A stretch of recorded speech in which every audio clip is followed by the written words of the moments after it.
Oh yeah, there's plenty. I mean, but I've worked with most of the Fortune 500 over the years, and presidents and popes. And it's not that I'm special; it's that I took at looking at life's challenges as opportunities. Welcome to the Mindset by Design podcast with your host, the expert Andy Murphy, where you will learn the tips, tricks, and strategies he teaches his world-class clients to give you the skills to dominate any business.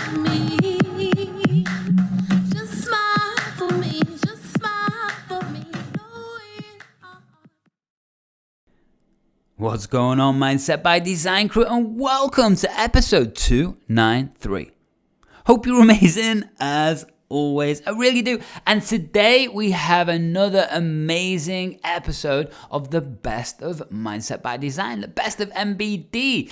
So as always with these episodes, you're in for a treat. You really are. And I just want to make sure that you're keeping listening to these, and make sure you checked out the previous episode, which is UFC's Bruce Buffer. We're talking Conor McGregor fight, travel, and business mindset.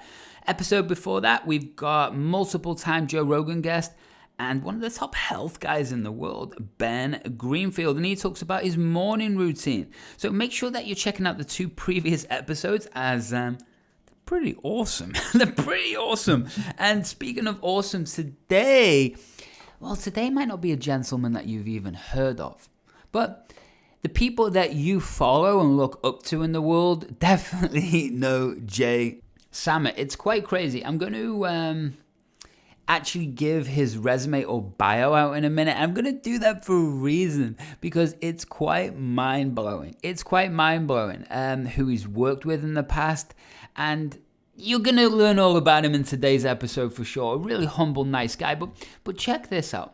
Jay is really a special type of human being. He really is, and you're going to understand why in a moment. So Jay Allen Samit is a dynamic entrepreneur and intrapreneur who is widely recognized as one of the world's leading experts on disruption and innovation. He launches billion-dollar businesses, transforms entire industries, and revamps government institutions for over 3 decades, and continues to be at the forefront of global trends. He has helped and worked with everybody from the Pope to the President. All of them call Samit to orchestrate positive change in the era of this endless innovation. Samit helped grow pre-IPO companies such as LinkedIn, eBay, and held senior management roles at Sony and Universal Studio. Pretty amazing, right? He also pioneered breakthrough advancements in mobile video, internet advertising, e-commerce, social networks, e-books, and digital music that are now used by billions of consumers every single day. Combining innovation with commercial success, Samit is the consummate deal maker. His list of partners and associates reads like a who's who of innovators. Like, pay attention. I'm about to list a couple of names off, right, of the people that he has actually helped, or who have called him in for help. You ready for this? Okay, they include Bill Gates, Steven Spielberg, Steve Jobs, and Steve Jobs actually talked about him in his autobiography. So Steve Jobs, Reid Hoffman, David Geffen, Richard Branson, Paul Allen. A proven trend spotter, Samit accurately predicts the future because he is constantly working with those who create it. He's also a professor at USC. Samit teaches innovation at America's largest engineering school and is the author of the book Disrupt Yourself. Master personal transformation. You got to seize the opportunity and thrive in the era of endless innovation. Those are his books. He is a regular contributor to the Wall Street Journal and as a host of a documentary series, WSJ Startup of the Year. Samit frequently appears on ABC, Bloomberg, CBS, CNN, Fox, MSNBC, NBC, and tweets daily motivation to over 100,000 business professionals. An expert on transformational corporate change, Samit has been quoted in the New York Times, The Economist, Business Week, Forbes, Los Angeles Times, USA Today, Fast Company, and TechCrunch. Right, crew. Do you see why I'm excited to share this episode again with you? You get it, right? He's incredible. And these are the people that we have to learn from. One of the reasons I started Mindset by Design a long time ago, now we're going back 6 years, is because I wanted to put people around people that they couldn't necessarily be around. Do you understand? Because there's certain parts of our brain that really replicate chemically, belief-wise, perspective, attitudes. So there's certain strategies that certain successful people have, and what we can do is we can understand their unconscious pattern, or we can model what literally they are doing, thinking, feeling, and acting. And when we can do that, we can take that on and behave more like them. This is the same as where we look at biomechanics with athletes or sprinters. Well, it's the same thing, but we're looking at internal strategies. So when you go through interviews like this and everything I'm talking about, the reason you want to keep listening to this podcast more and more and more is because you want to use it like a library. Right. Go back, choose an episode that you like, or a couple of episodes that you're going through, and put them together like a little session for yourself. Put the expert guest on to blow your mind or make you think differently. Because you can think differently, then you can do something different. Makes sense? If you hung around with people who eat cakes all day, you're gonna start eating cakes. Hang around with world-class athletes, you're gonna start training. Hang around with billionaires, you're gonna be well on your way. And it's because of the focus and the adaptation of, well, our genetics and our brain for survival. So when we put ourselves in extreme environments, guess what? We will adapt and step up. That's just how humans are. So when you're listening to Jay today, guess what? See if you can look at the world through his eyes. Because all of those names sound massively impressive, don't they? You know, of course they do. All the people he's helped. But at the end of the day, they're not just names. No, they're relationships and people he's helped. So if you can look through the world through his eyes, imagine how he sees everything. Imagine how he reads people and sees perspectives. If you can use this technique or perspective change to be able to look at a situation in your own life or your business, then it might seem pretty simple to solve it after you've seen the scale of what Jay plays at. Make sense? Awesome. And if you want to take things to that level, then guess what? Hit the show notes up. Make sure that you have your FireMind morning audio. Yes, get that morning audio. I drop you into brainwaves. We get access to the software, and I guide you on a journey to get you over your money issues, to get you focused, excited, and pumped up to have an incredible day each day in a flow state. Sound good? Good. That is firemind.me. All the links are in the show notes, but that's firemind.me.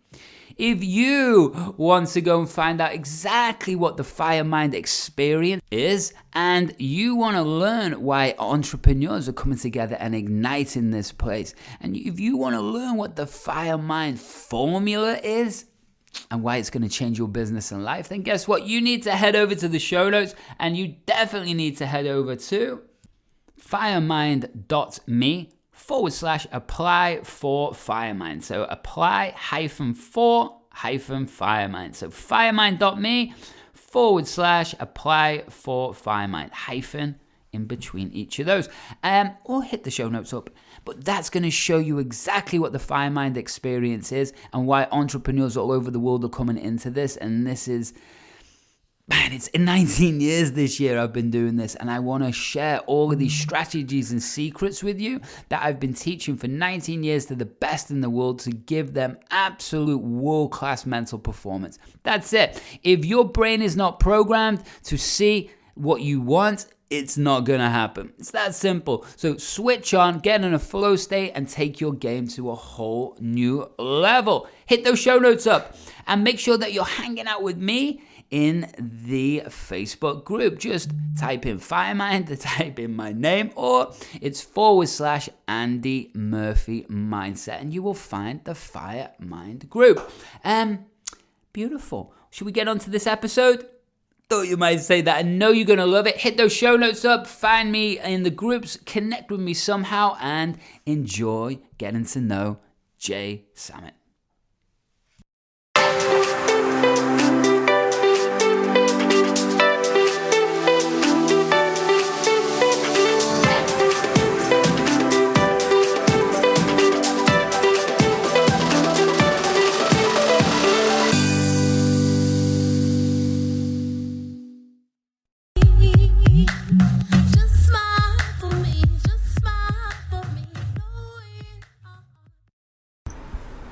Okay, Mindset by Design crew. So you've had my awesome intro, so you know that I'm excited about today's guest.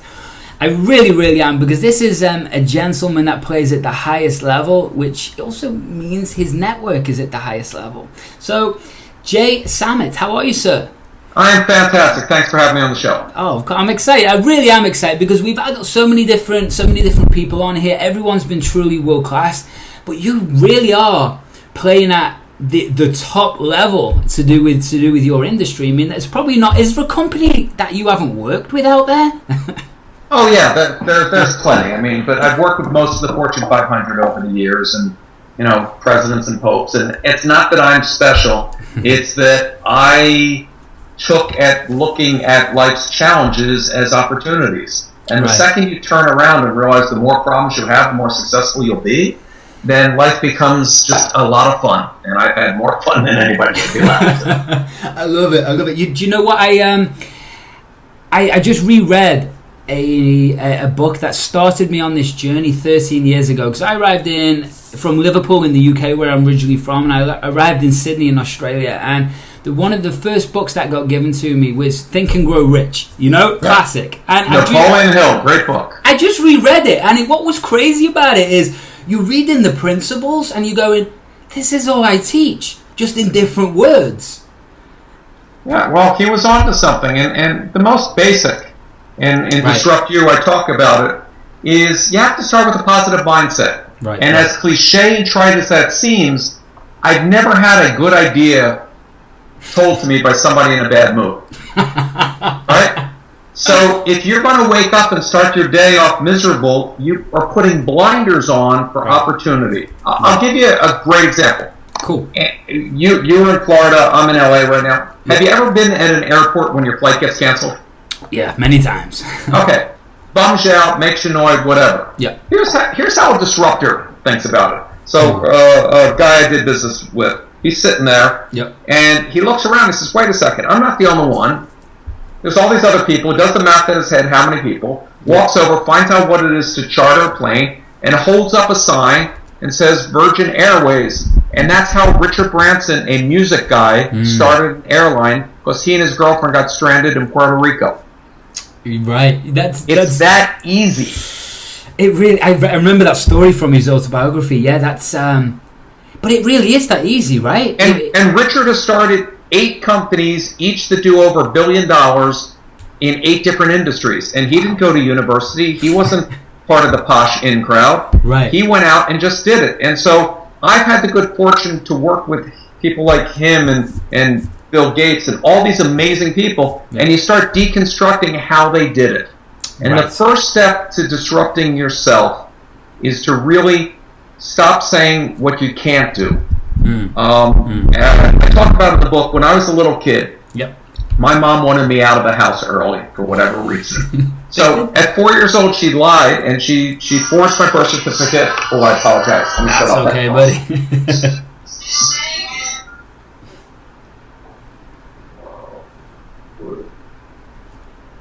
Sorry about that. Can we do a pickup? Yeah, of course. Yeah. Okay, so let me turn. So at 4 years old, your mom wanted out of the house. So my mom wanted me out of the house. So at 4 years old, she forged my birth certificate and crossed out and made me a year older. Okay? Now, doesn't sound like much, but that meant I was always the smallest, scrawniest kid in school. Which meant I hated sports. I hated sports. Grow up. I don't follow any teams. I don't watch any games. I never played anything. I hated it because I was told I was bad at it, and I reinforced it.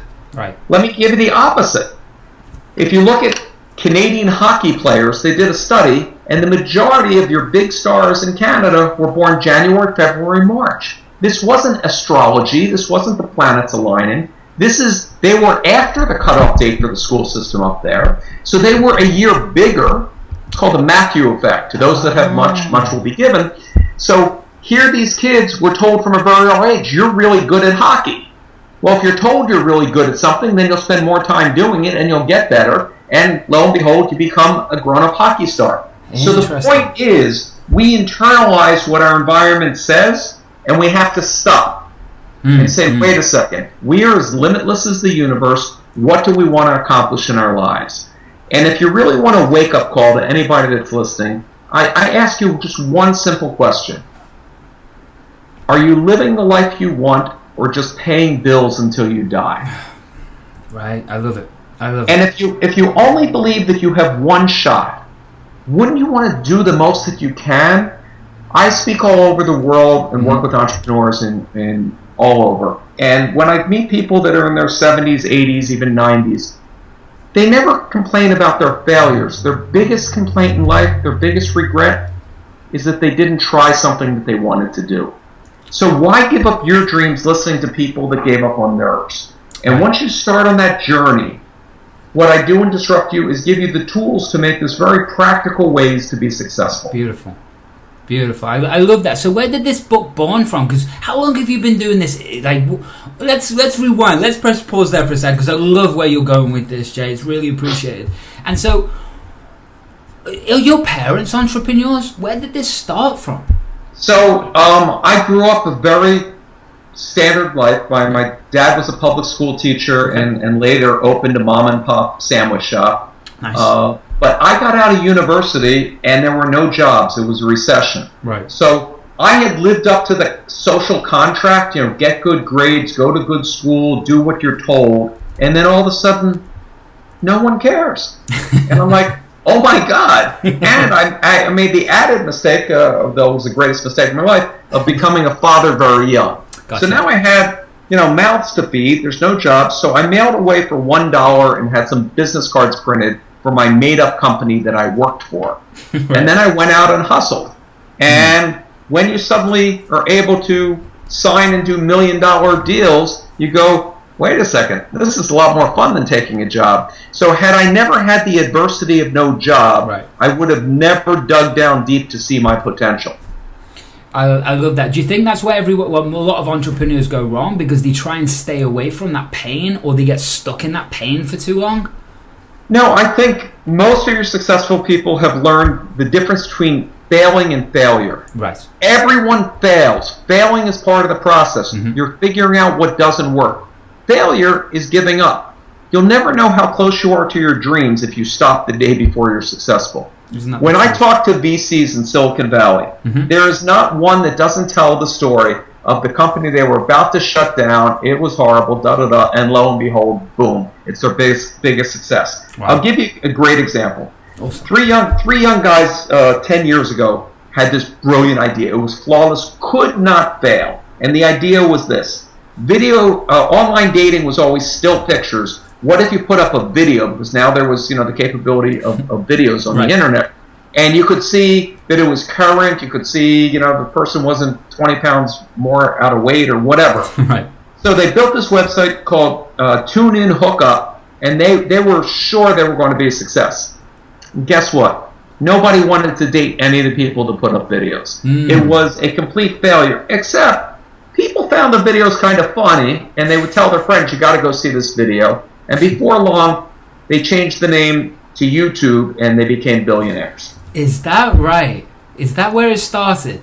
A failed dating site. Because what happens in business is when you start getting into something, you will uncover new information that no one that has blazed the trail that deep into the jungle has ever seen. Right. And that's where you find. It's not that you have this fully formed idea. Many people think that it's a eureka moment like Doc Brown and the flux capacitor, where you wholly formed. My friend Reid Hoffman has a great expression. An entrepreneur is somebody that jumps off a cliff and assembles the airplane on the way down. I've seen that quote. I've seen that quote, and that's where it's from, your friend. That's yeah. So he created PayPal and LinkedIn and was chairman of Zynga and the first money in Facebook and Airbnb. And this isn't a guy that has 20, MBAs sourcing stuff. He's just looking at the world and saying, this makes sense, and here's why. Very, very smart. So do you think that's an advantage, like not being like these seems to be these tech companies and these startups and this innovation? It seems to come from not necessarily the classical roots, through society, through the degree, through all of that side. It comes from people who are a little bit more streetwise, maybe, or that didn't have a choice. So the United States. Love being American, one of the greatest countries ever created. For sure. But we don't have the best educational system. Okay. We don't have the best public services. The one thing that separates Americans from the rest of the world is we were raised that failing is not shameful. So if you watch The Simpsons, Homer has a get-rich-quick idea. It goes sideways. And life goes on. Right. When I speak in Moscow, when I speak in London, when I speak in Mumbai, if you go and borrow money from people and your business fails, you are bringing shame to your family. They'll dig up your ancestors and kill them again. I mean, it is a different mindset where you have to get into that mental mindset of it is part of the process. Let me tell you, Bill Gates and Paul Allen's first company went belly up. Their second company was Microsoft. But let me tell you what their first company was. What if you hook up a computer to traffic signals and sequence them to reduce city traffic? Genius idea. Sure. But two young guys, about 20 years old, talking to city planners in their 50 that they're going to put up a computer in the 1970s, you may as well have been speaking Martian. Right? Didn't go anywhere. Right. It wasn't that they were wrong. It's that they didn't have the skills at that point of their career. And when I was young and starting a business, I used to say they didn't get it. We do the first internet auction, it becomes eBay. Right. When you explain it to people, they go, this is stupid. You'll always get the first, round of it. Now that I have gray hair and I'm on the wrong side of 50, it occurs to me, it wasn't that they don't get it. I failed to explain it in a way that people living in the status quo could comprehend. Interesting, and that's beautiful. So it's going back to communication, and is part of the problem, or not the problem, that is the wrong word. The will to drive forward is it about our own internal communication? So you nailed it. It's internal communication. I'll give you another real simple example of internal communication. In this world of digital, when you apply for a job, your resume is going in. They don't even get to see your face, know your personality, anything about you. And there's 1,000 other resumes that are going to be sorted either by a piece of software or a person that I will spend less than 10 seconds looking at it. Right? So in that, the only tool and weapon you have is language and knowing which words get you sorted in the look at pile and which ones get you rejected. And yet 99% of people just think a resume is writing sentences. Why wouldn't you use the analytical data to know which words would get you hired for which jobs? I actually have the chart in the book. It is that simple. Beautiful. I mean, let's go into your book, Disrupt You, because I mean, I've read the outlines. I am literally going to buy it today and tell everyone in my academy. And this is what we do, a book theme. So this is definitely going to be one we're going to study. And so, where did this be born from? If I could press pause right there before I ask that, what if you were to give yourself an official title, Jay? What the hell is it? I guess I'm a serial disruptor. I keep on looking at industries that make no sense to me, why they just exist on fumes, vapors, and perpetual motion, and shake things up. I've gone and changed the educational systems of countries. I've worked with world religions. I mean, I've really had people question assumptions, and to me, that's the most fun thing to do. But to your question, when I was looking at ways to give back to society, I've been very blessed to be very lucky again and again and again. Beautiful. And I started teaching a university course where I took MBA students and computer graduate students and put them together, and it was called How to Build a High-Tech Startup. Nice. And just to give you an example, two of my students came to me with an idea. It was a great idea. Got them $9 million. They did $150 million the first year. Wow. So it works, but it didn't scale. And what came out of that class and doing that time and time again was here were students very, very bright that didn't understand how the world could work. Not how the world does work, how easy it is to take a pin and pop a bubble in the way things are done. Beautiful. And the second you show, that favorite scene in The Wizard of Oz, the second you get to peer behind the curtain, it becomes very easy to disrupt anything and change the world. Right. Because you can't go backwards. Once you know the story, you can't go backwards, right? Oh, I've yet to see, the world go backwards. It just doesn't work that way. Right. Everything moves. And when you see people take these tools, and I travel the world, and I'm humbled, and I feel like a failure when I see what the next generation. Right. Give you a fun story that's in the book. Love it. Girls in middle school, regular kid, probably very bright, and she learned how to make a neural network on her computer. She made a little soccer game. Nice. Her aunt comes down with breast cancer. She loves her aunt. She's devastated. She's 14. What can a 14-year-old do? It occurs to her, what if she made a neural network that could better detect breast cancer? Fast forward, she's still in high school, comes up with a way 99% accuracy, more accurate, less evasive than biopsies, and she's now saving 40,000 women's lives a year because the medical establishment is using something created by a 14-year-old. Wow. Now, if that doesn't get you out of bed saying, wow, I've wasted my week, my day, what could I do better? I mean, sure.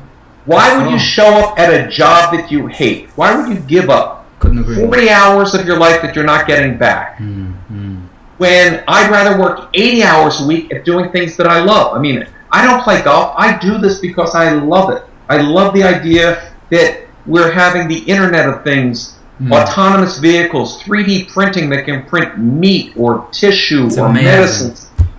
All of those technologies, by the way, were invented by people that don't know what to do with them. And just pause on that sentence for a second. Yeah. Your best scientific researchers at the greatest universities and labs have no idea what they're doing. Now, I'm not putting them down. That is the definition of science. Science is to discover something that you don't know. It's not to say, ooh, here's how we monetize this and turn this into a business. So you can go to universities and they will give you their patents for free. NASA has a website giving away their patents because maybe you can come up with something that somebody else didn't see. I'll tell you a fun story that was in the book that nobody seems to remember. World War II, before my time. Yep.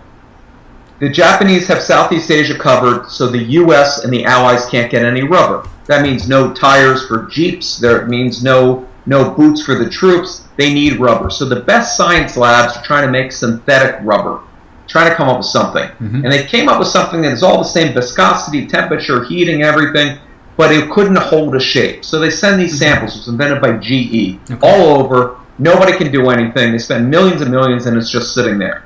It's after the war. There's an advertising guy who wants to come up with something to do. He gets a copy of the sample, hires some college kids one weekend to put it in a bunch of plastic eggs, and he takes silly putty to Toy Fair.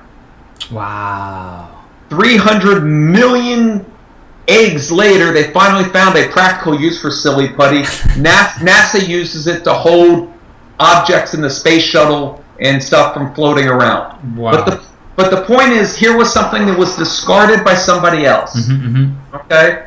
Another fun one, again, going back even further, 500 years. So none of this is stuff that is radically new. It's just you haven't put it together. Right. You'll make more money taking an idea that somebody else has already spent money creating and pivoting it to a use that they didn't think of. Gotcha. So 2,000 years ago, the Greeks figured out you put a bunch of olives in an olive press and you get olive oil. Right. Yeah. It was a lot better than squeezing olives by hand, I'm sure. Fast forward, it took 1,500 years for somebody in Europe to say, if you put grapes in an olive press, you get wine. So this became so popular in the 1400s that Germany made more wine in the 1400s when they had a few people than is made in Europe today. Which meant wine got so much supply, so little demand, everybody went broke, right? Because everybody had a wine press. Well, there's a guy named Jonas Gutenberg who's sitting there saying, writing these books by hand takes forever. What if I put movable type on a wine press? See, that's the part people don't teach in school. They think that he sat there and invented the whole printing press. No, he bought a used press and figured out a better use for it. You know? I love it. So is it just really about solving problems that keeps... Because really what I'm fascinated in with you, Jay, is that it's the innovation. It's the creative process. I mean, where does this start? I mean, how do you look at issues or problems, or how does your brain think? What are the steps? Andy, I will tell you how you can have $1 billion business idea within the next month. Guaranteed. Wow. Ready? Yes. Here's the assignment for you and anyone listening. Every day, I want you to just write down 3 problems that you have. Okay? First day, it's kind of easy. You got 3 problems in your life. You hated the traffic this morning, so traffic, whatever. As the month gets on, you really have to start studying your unique life. You're the only person living your life. Right. So by the end of the month, you have 90 ideas. Now you look at these and say, how can I solve for others? Because by solving for others, you'll solve for yourself. You'll find a business. So a couple of kids are sitting in Tel Aviv, Israel. Here's a country smaller than any state in the U.S. with not a lot of people. Wow. But they all go on the street at the same time, so Tel Aviv had traffic. And the kid sat there and said, wait a second. My phone knows where it is. The phone in the next car knows where it is. If I write a piece of software that tells that car to go left and mine to go right and the next one to go down the center, we won't have any traffic. So Waze wasn't started in Silicon Valley. Waze wasn't started at a major research university. Right. Waze was started because somebody was in traffic. Wow. So just like our Richard Branson story. Yeah. So if you start looking at the world that way, every obstacle is an opportunity in disguise.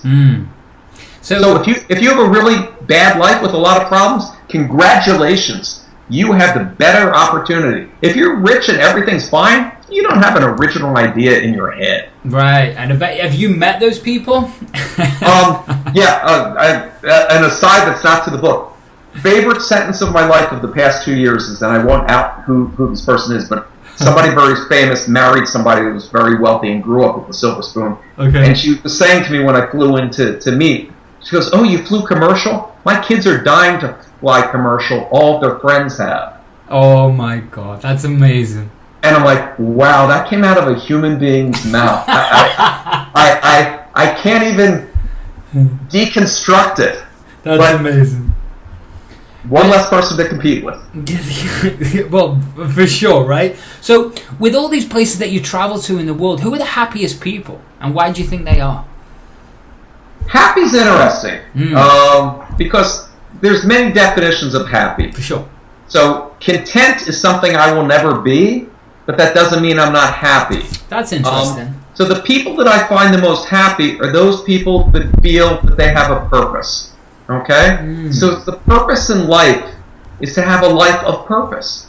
Otherwise, really, are you living life or just paying bills until you die? Yeah. And so if you really feel like you're achieving something, I mean, I was amazed at how simple and bloodless many of the countries that celebrated the Arab Spring were by using social media tools to replace a dictatorship. Amazing, right? You know, when you look at Tunisia, you know, yes, there's terrorism now, but the change in government happened without guns in the streets. This is people looking at the world differently. Right. So find something that you're passionate about and find a way to solve for others, and I guarantee you will find happiness.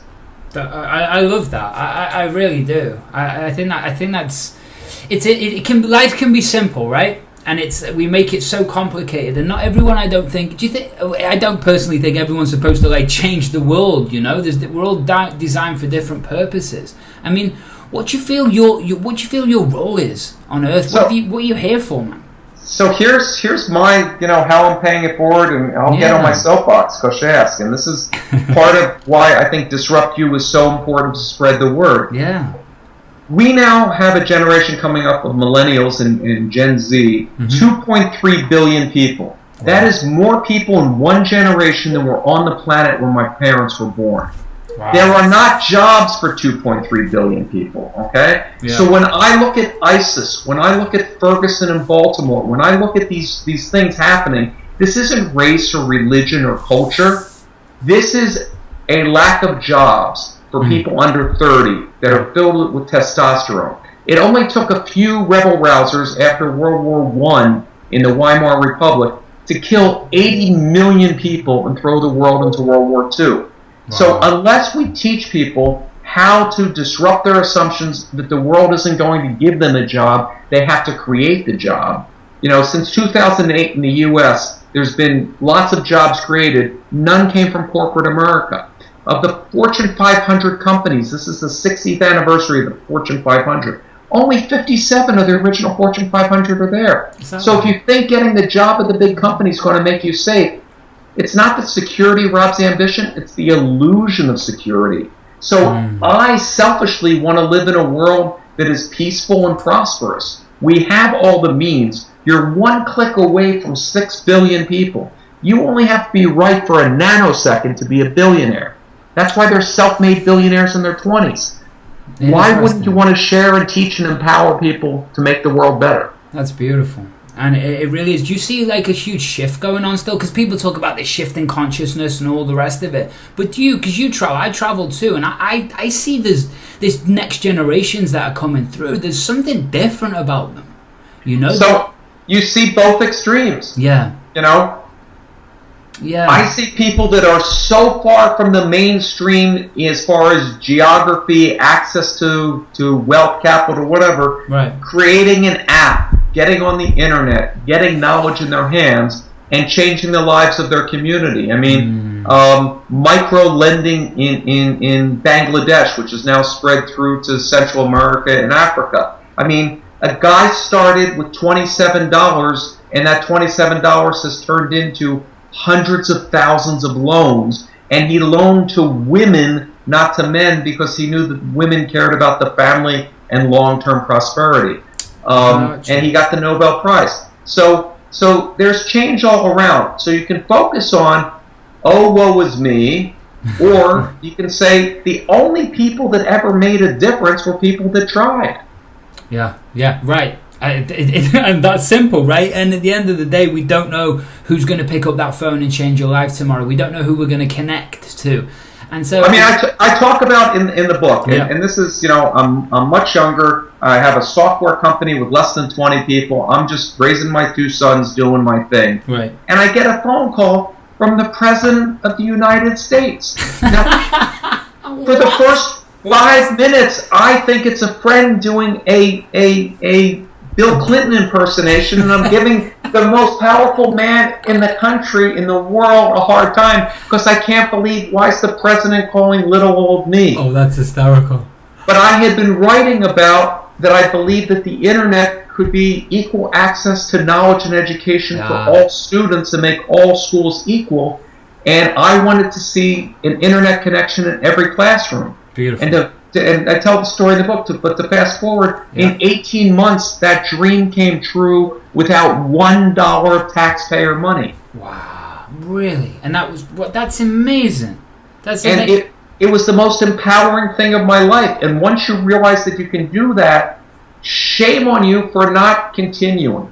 So that's what drives me every day. That was going to be one of my questions. That is the drive, just to see what impact you can make while you're here.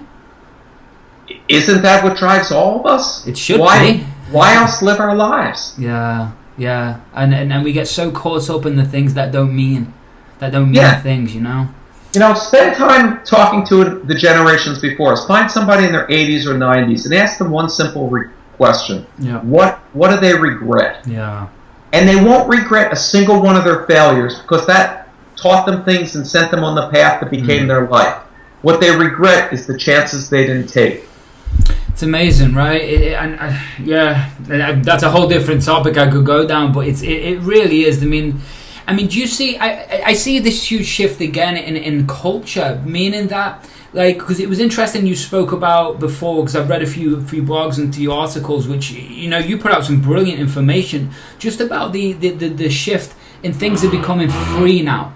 You know, the information's the becoming sharing free. economy, absolutely. Yeah. And it's interesting to see like the old mindset, the old cultural mindset with the old type of banking system and the old generations that were holding on tight to information and products, and now it's just everyone just shares everything with no fear.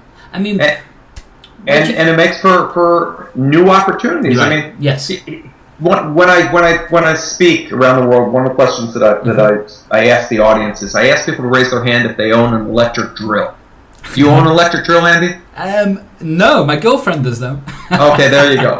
So everybody that has one, according to the Electric Drill Manufacturers Association, over the lifetime of owning a drill, you will drill for 13 minutes. Oh, is that right? Okay? Zip, zip, zip. Right? Oh, here's a piece of furniture from IKEA. Zip, zip, zip. So right. You say to yourself, do you really need to store, lug, move something you're going to use for 13 minutes? Or could there be a piece of software that puts it at your door, picks it up, whatever? You know, the right. Uber of tools. Right. What about a lawnmower? A car spends the vast majority of its time in park. So you suddenly realize with software we can have access to all kinds of things without ownership of anything. That's the basis of the sharing economy. You can share manufacturing around the world. You can share. It doesn't mean that you can't have ownership and make money. It means that you can come up with new ways of satisfying. When Reid Hoffman, who wrote the intro to my book and was the genius behind PayPal and LinkedIn and Zynga and Facebook and so many things, when he first told me about Airbnb, I didn't get it. Right. I too had, the blinders on because it did make sense to my construct of the world. Right. But now they are the largest hotel company in the world, owns no rooms or buildings. The largest media company in the world, Facebook, makes no content. The largest retailer in the world, Alibaba, has no inventory. Are you seeing a pattern here? Yes. No. Big data and then connecting people. And anyone can do that on any topic. And it is just about, again, expanding your filter system to see what's possible, and then searching for that curiosity. It's being curious all the time. Is that one of the key features with you? Yeah, I guess I'm wired that way, and I talk in the book how I'm wired that way and how many entrepreneurs are similarly wired, and how you can rewire your physiology and actually change how your brain to think like a disruptor, and it'll show up on an MRI. But I'll give you an example totally out of left field that I don't think is in the book. But so ever since I was a little kid, my hobby was magic. I love magic. I perform magic. I paid my way through college as a magician. Oh wow! So in today's 21st century, the way somebody sells a new magic trick is they make a video on YouTube, you see it, and you either pay them money and they download the how to do it video, or occasionally they'll need to mail you the little secret. Yeah. So a kid created a new trick, loved the trick, sent him the money, income's in the mail, and it's not the trick that I ordered. So I called him up, and he was like, I'm drowning in shipping. I didn't expect this. He's in his 20s. He's making millions and millions of dollars because he figured out the whole way to disrupt how to sell, how to deliver, how to market, and had no idea he could tap into the global audience of that passion point. Wow. So my point of the story is, here I was supposed to be this expert on what people were doing, video and e-commerce and all these different things, and had I not happened to have this hobby, I wouldn't have discovered somebody who was selling more merchandise than David Copperfield and David Blaine combined. Wow. That's amazing.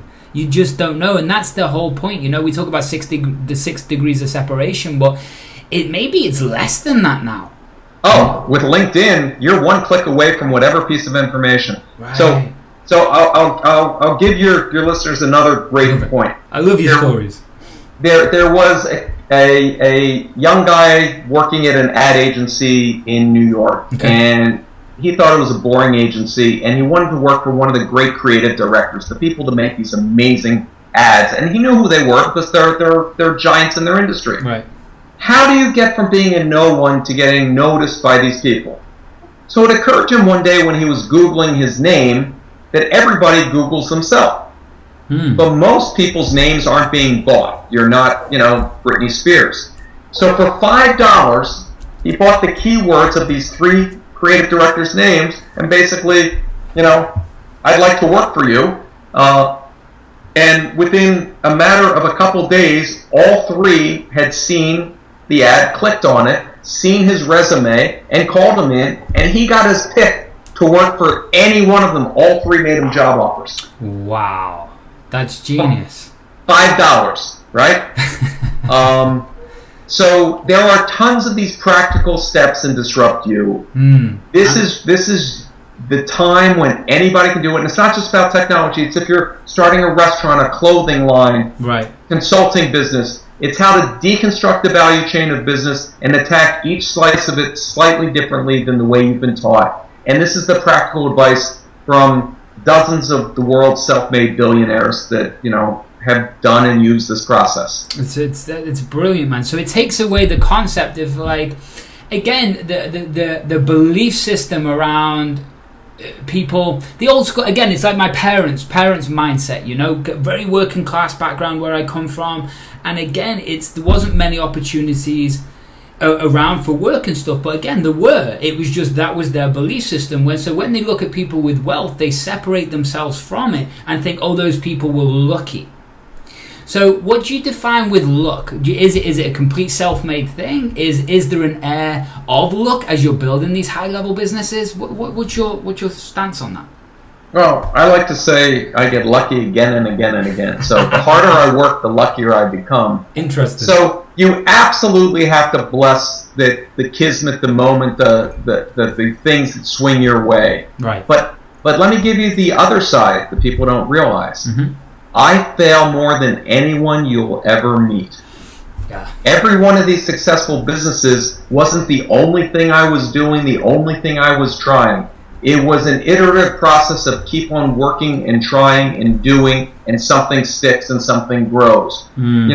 Some of my favorite projects and ideas never got off the ground. They weren't the right time, market conditions, whatever.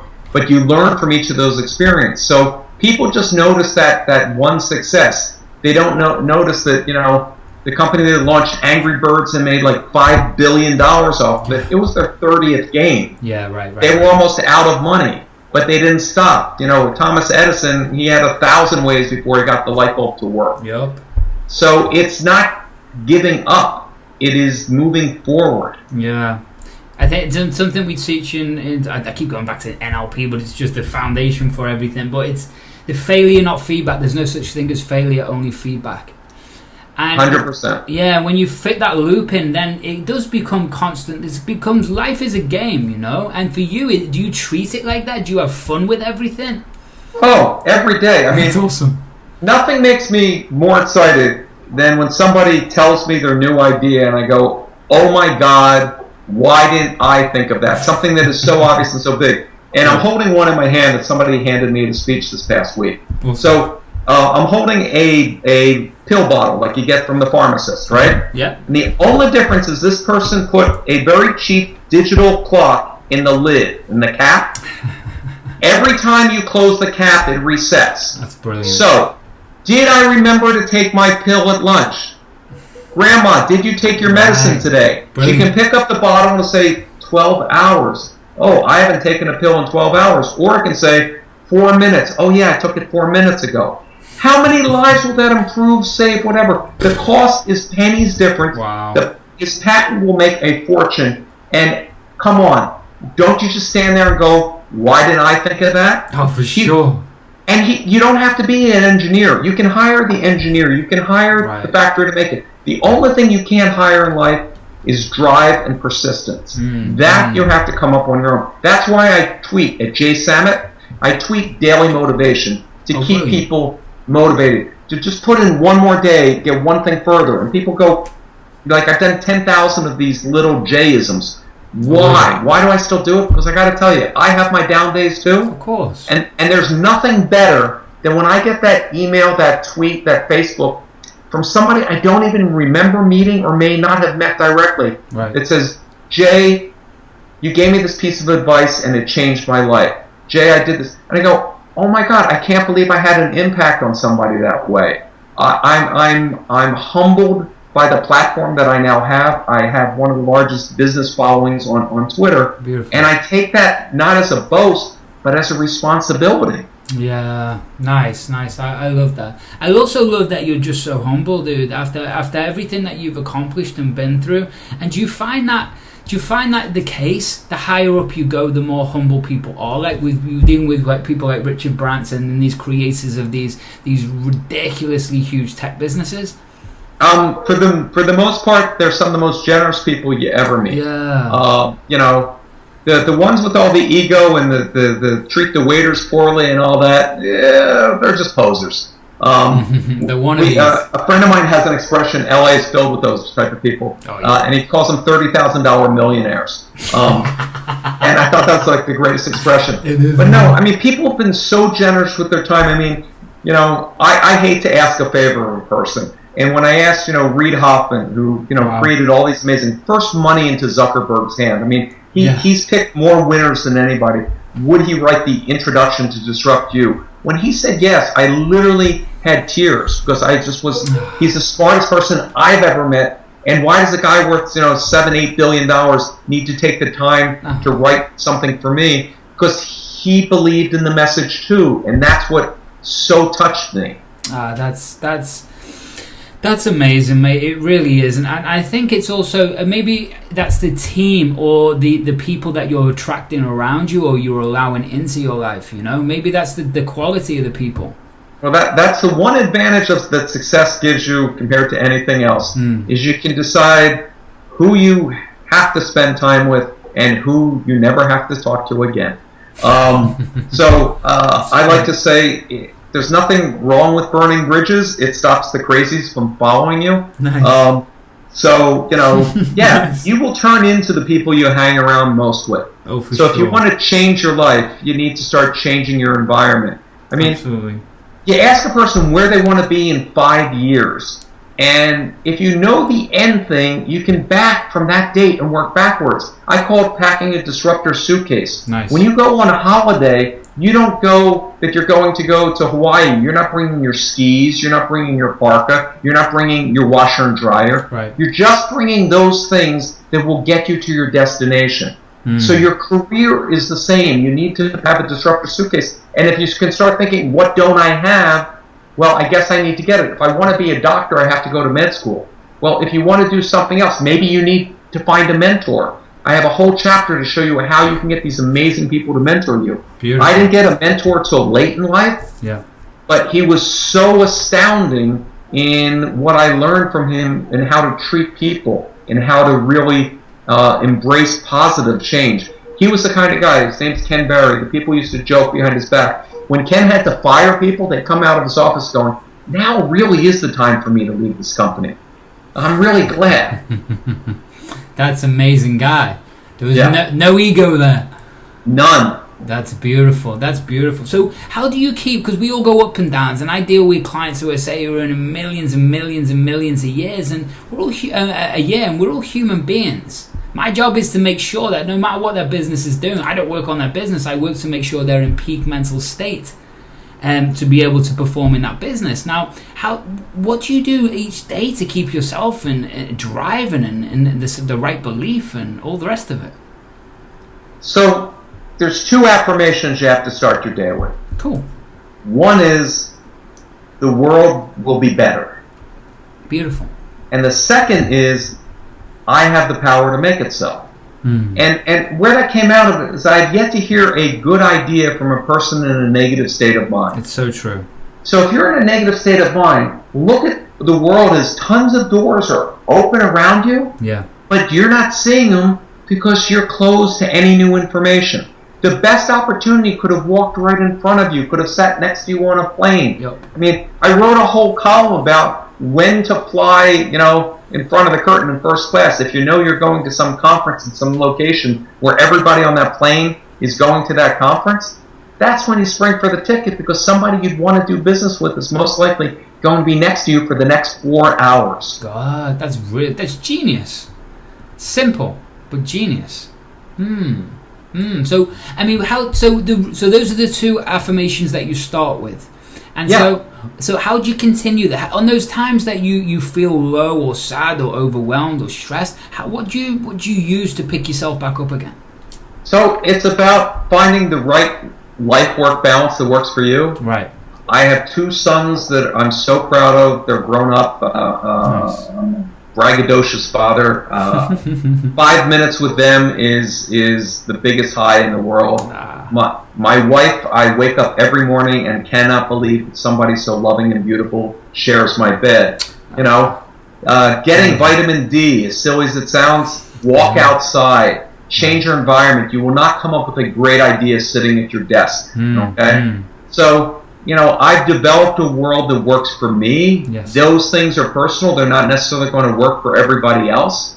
But it isn't all roses. You know, that beautiful rose has thorns. It's part of the package. It is.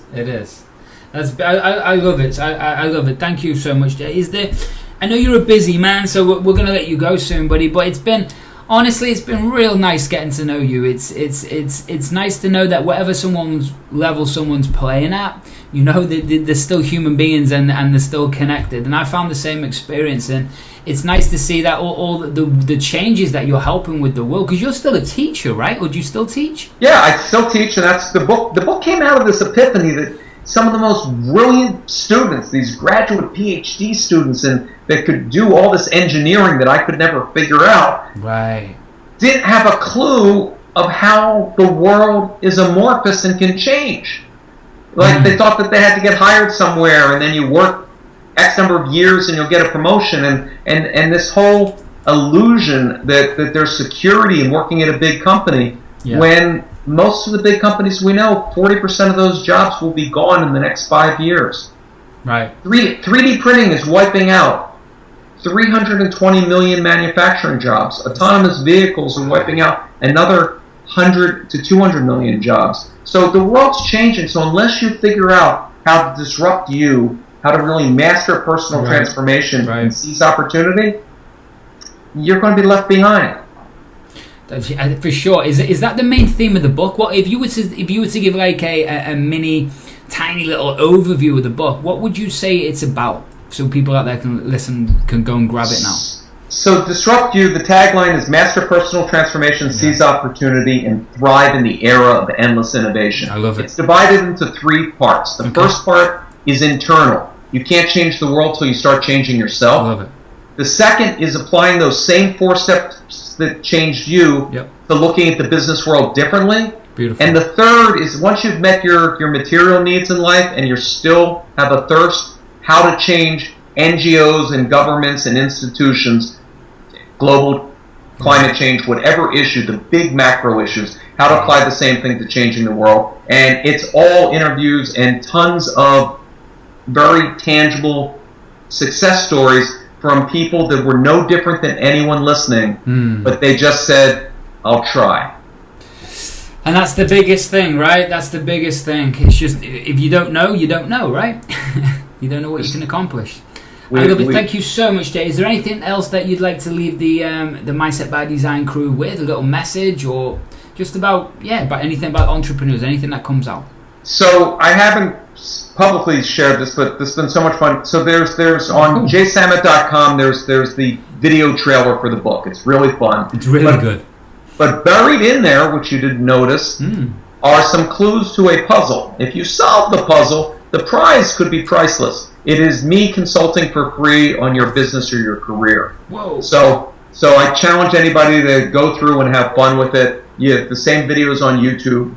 Just look for Disrupt You, Jay Samit, and you'll see the trailer, and you'll figure out the clue. Talk about innovation. That's got me my little OCD ticking already. I'm going to be all over that. That's brilliant. Thank you so much, Jay. Your time is really appreciated, sir. And anything I can ever help you with, I don't know what that would be, but I would always do it. Thank you, Andy. Good My day. pleasure. You have an amazing day. Thank you, sir. Love Jay? Gotta love Jay, right? Absolutely amazing guy. So talented, so intelligent, and the foremost leader in just innovation and that future thinking. So hopefully that really helped you just expand your mind to what's possible. Again, putting yourself around these type of people, even though this is on a podcast, it's a game changer for you, because understand, that's why I'm always going to make sure that I keep the quality of the guests high, because there's a lot of people out there just doing podcasts for the sake of doing podcasts, right? I want you to use this as a library. I want you to go back and use all these guests and imagine that you're spending time with them and hanging around with them, because that's called immersion, and that's how we're going to build these neurological patterns for you rapidly, really rapidly. So things like this, the reason why I want these guests to be so high end is because not everyone's got access to them, and I'm lucky enough that I do and can, right? So I just want to give you that love. Just want to give you that love, crew. And speaking of love, give yourself some love. Head over to FireMind.me and get your FireMind morning audio, where I drop you your brainwaves. And so we get access to the software. And what do? I take you on a journey to make you think, feel, and act at your ultimate best each day. So either head over to the show notes right now, or head over to firemind.me/apply for FireMind. So apply -for- that's it, mind. That's it. Apply for FireMind.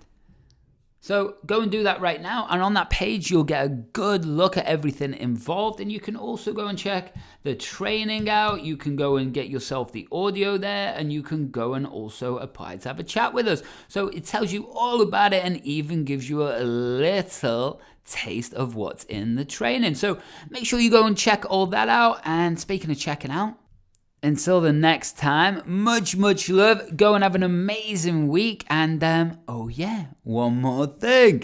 Why don't you smile for me?